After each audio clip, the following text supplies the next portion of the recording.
Olá, amigos, companheiros queridos. Um bom dia para todos. Que seja um dia de muita luz, de muita paz, de muito estudo e de reflexões muito sinceras, integradas ao nosso ser. Como sempre, antes de tudo, rogamos a Deus as bênçãos do dia de hoje, com muita paz espiritual, com muita luz, entendimento e compreensão. E assim, damos início à nossa leitura, que faz parte dessa playlist, Livro Pão Nosso, que nos foi trazida pelo Espírito Emmanuel.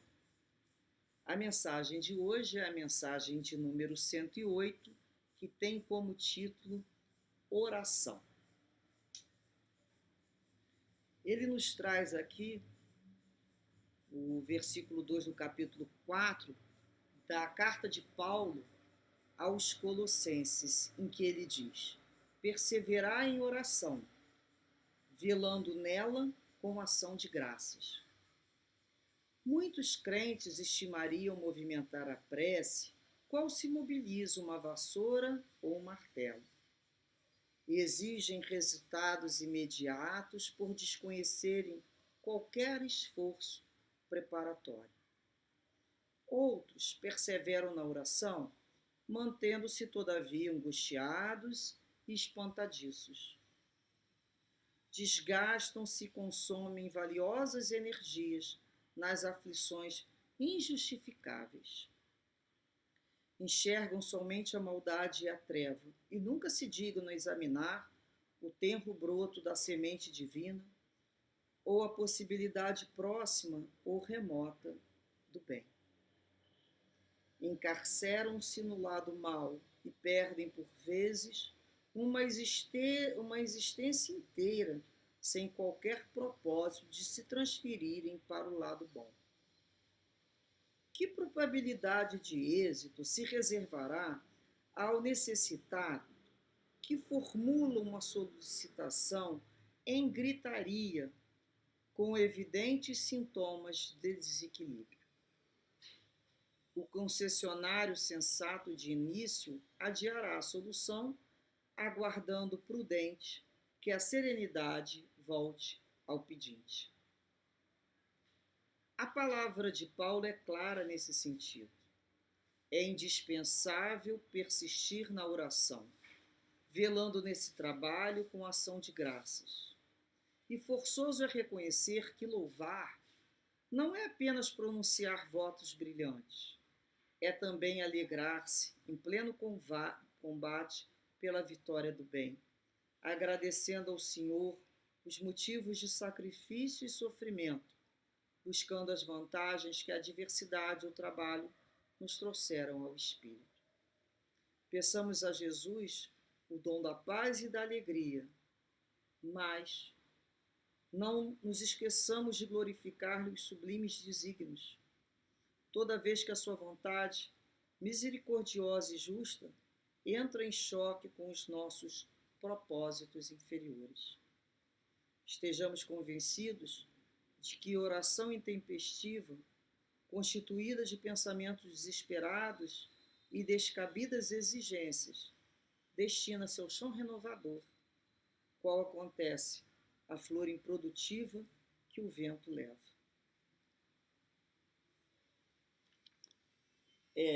Meus companheiros, por isso que gostamos tanto, né,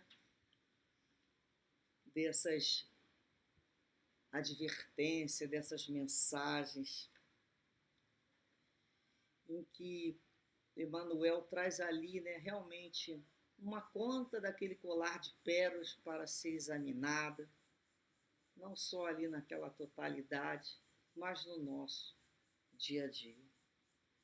E a oração, ele utiliza essa conversa de Paulo na carta, né, a esse grupo, para que eles perseverassem em oração, mas velando nela com ação de graças. O que é perseverar, né? O que é a perseverança? É a constância. Perseverar, né? Perseverante é a qualidade daquele que não desiste com facilidade, né? Daquele que é mais obstinado, daquele que é firme, que continua. Acontece uma coisa, ele está ali.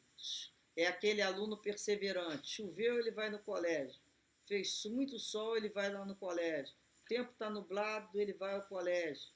O tempo parece que vai chover, ele separa o guarda-chuva e também vai ao colégio. Dormiu tarde, dormiu cedo, ele vai no colégio. Ele é perseverante. Não é qualquer coisa que o faz desistir. Isso que nós precisamos ser aprendizes assim na oração. Sermos perseverantes na nossa oração. E Emmanuel nos fala aqui sobre algumas pessoas que movimentam a prece, qual se mobiliza uma vassoura ou um martelo. A vassoura vai levando o lixo lá para longe e o martelo vai batendo, como se fosse um instrumento de resultado imediato, de resultado, né, que retira a coisa só na primeira pegada ali, ele já mostra a função dele. E ele nos fala aqui, são aquelas pessoas que exigem um resultado imediato porque não conhecem o esforço preparatório.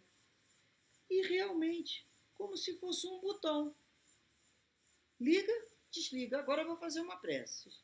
A gente sabe, né, que na prece, na oração, é um telefone que nós ligamos, né, e vamos conversar. Conversamos com Deus, conversamos com Jesus, conversamos com os nossos amigos e benfeitores espirituais.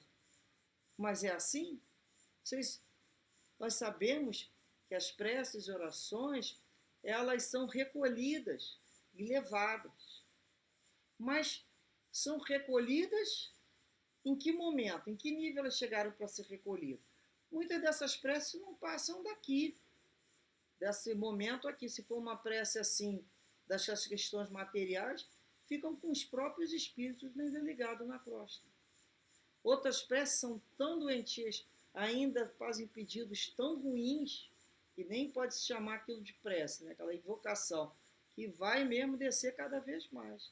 E outras não têm nem emoção, são atiradas ali como folhas secas, flores mortas, que já não estão mais com frescor, nem com beleza, nem com perfume. Não tem a graça, não tem a vida. Então não é uma coisa que é de resultado imediato.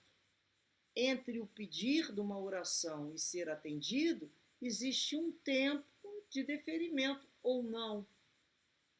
Nossas preces são levadas e são examinadas, sim ou não. Né? A gente sempre lembra daquela prece, né, que a Meimei espírito, quando o noivo ia casar-se novamente, ela pediu para reencarnar como filha dele, que ela não queria ficar longe dele.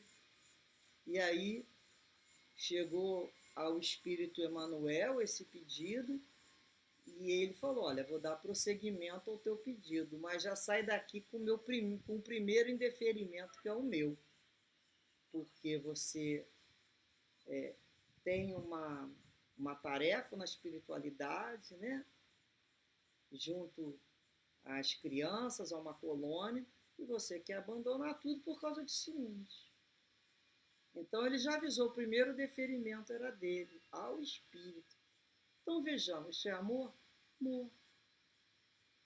Logicamente, Meimei, esse espírito tão doce, aceitou com bom grado, e ele que a fez acordar para o seu compromisso.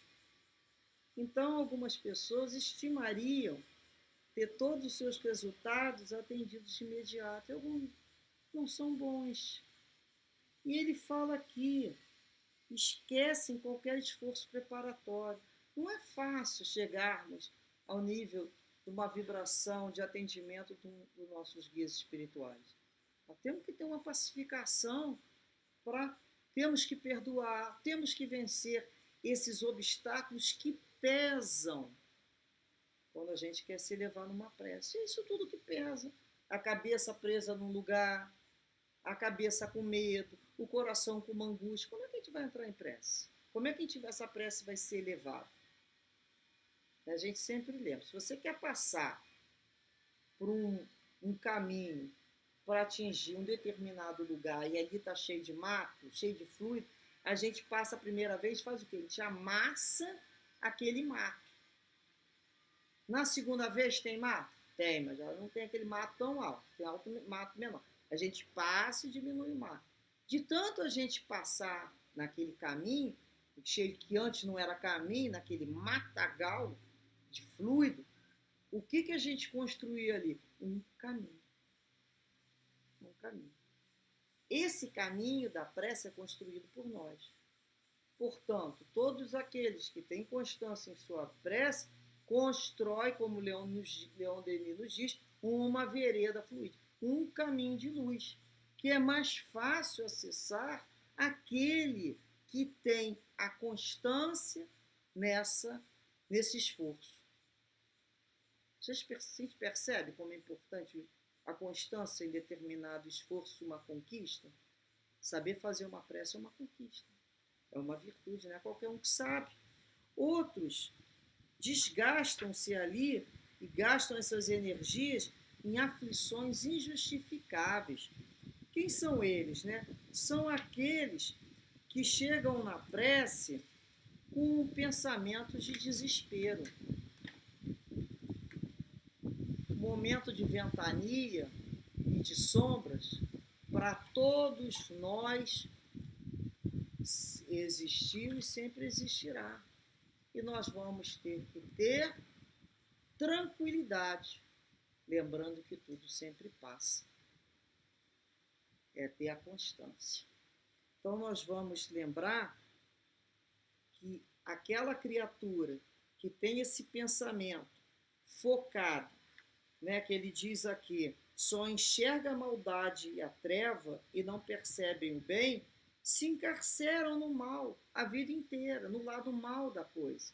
É aquela casquinha da ferida que quando começa a cicatrizar, é arrancada novamente. E aquilo vai marcando, a pessoa que fica durante a prece dela o tempo todo, eu sei que não vai dar certo, eu sei que eu não vou conseguir, e ela parece que está o tempo todo ali perto de um abismo, desesperado, né? Um abismo fantasma. Muitas vezes é uma ilusão que nós estamos tendo.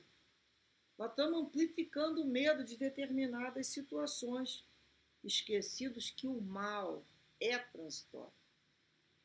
Somente o bem é eterno. Tudo é transitório, o mal é transitório. Então, na realidade, é quando passa-se a vida inteira fazendo uma prece, mas desalentado. É aquela criatura que toma o remédio, mas olha para o remédio e angustiado, né? Já estão ali aflitos, acho que aquele remédio não vai funcionar mesmo. Então aquele remédio realmente não tem como funcionar. Já chega na aflição. E depois Emmanuel fala aqui de um outro grupo que formula suas preces no desespero e na gritaria, brigando com Deus, não é assim? Então você já pede, você chega num lugar para pedir alguma coisa, já gritando, exigindo, dando ordem. Você vai pedir, se você vai solicitar, você está com um comportamento equivocado, não podemos dizer assim? Muitas vezes a espiritualidade quer ajudar uma determinada criatura, mas não sabe nem dizer o que ela quer, porque a criatura parece um disco arranhado que não sai daquele componente ali, não sabe ter a serenidade, a clareza mental para expor aquilo que ela está pedindo. Porque ela está confusa dentro dela mesma. É um desequilíbrio. Né? A gente pode falar assim, está totalmente fora, né, do eixo. Então, o que a pessoa espera? A pessoa espera o outro acalmar para entender o que ele está pedindo. Então, muitas vezes, o desespero pode nos levar, quando não educados, reparemos bem, não educados a termos um comportamento como esse. Em algumas culturas, é realmente bem visto e ensinado a criatura. Na hora que ela tem um problema, na hora que ela tem uma dor, ela fica que nem uma doida, arrancando-lhe os cabelos, se batendo, sujando a roupa, rolando no chão, como se aquilo ali fosse a demonstração, né, do seu amor por aquela situação. Vejamos bem. Então ela ali vai ser atendida, seria atendida mais prontamente, porque ela está com uma dor doida.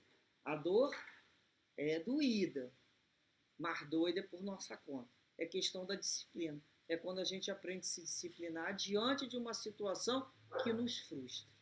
Uma situação que nos desagrade. Porque quando temos confiança em Deus, sabemos que o mal, né, visa ali algum bem, alguma situação melhor. E ele nos fala, né, muito interessante que Emmanuel nos fala aqui, que muitas vezes esse desespero, essa aflição, essa situação ainda de imediatismo, é porque não aprendemos a entender a oração que Jesus veio nos ensinar, a oração dominical Pai Nosso. Porque se a gente parar para refletir bem na parte que Jesus nos ensina, quando diz, seja feita a vossa vontade. Que seja feita a vossa vontade. Então é quando falamos ao Pai, que seja feita a vossa vontade. Mesmo contrariando a nossa, isso é que nós temos que parar para pensar. Será que estamos sendo sinceros quando falamos essa parte na prece? Que seja feita a vossa vontade, Deus? E quando contraria, quando frustra a minha vontade? Da mesma maneira? Ou que seja feita a vossa vontade, mas eu vou ensinar aqui o Senhor como o Senhor deve providenciar a minha vida. Olha, isso tem que ser assim, tem que ser assado. E muitas vezes saímos na prece querendo ensinar a Deus, esquecidos, né, da vontade sábia dele. Então, ele aqui nos diz para a gente não esquecer de glorificar os sublimes desígnios, toda vez que a vontade de misericórdia e justa entra em choque com os nossos propósitos inferiores. Né? Então, é aquele momento em que falamos, Pai, seja feita a vossa vontade, porque reconhecemos que tua vontade é sábia, soberana, que teu amor é maior do que a minha visão, ainda tão estreita, as minhas paixões ainda tão terrenas e pedidos próprios da personalidade que eu estou vivendo hoje. E que muitas vezes foram pedidos por mim mesmo, como espírito, lá na espiritualidade, onde a minha visão era mais ampla. Então é assim que nós temos que proceder. E aquilo que está acontecendo comigo foi pedido por mim. A gente não tem que entrar em briga. Tem que aprender e falar assim, graças a Deus. Né? Graças a Deus que eu sei que sempre tudo concorre para o meu bem. Quantas coisas loucas eu já pedi lá atrás. Graças a Deus eu não fui atendido. É assim que nossa vida é. E ele fala aqui, olha, que estejamos convencidos que orações intempestivas é constituída de pensamento desesperado. E esses pedidos descabidos, essas exigências, vai lá para o chão renovador, né, que vai cair no chão. E a gente vai lembrar, amigo, que nós estamos num combate e viveremos sempre, como ele fala aqui, ó. É também alegrar-se em pleno combate pela vitória do bem, agradecendo ao Senhor os motivos de sacrifício e sofrimento, buscando as vantagens que a adversidade e o trabalho nos trouxeram ao espírito. A gente consegue fazer isso?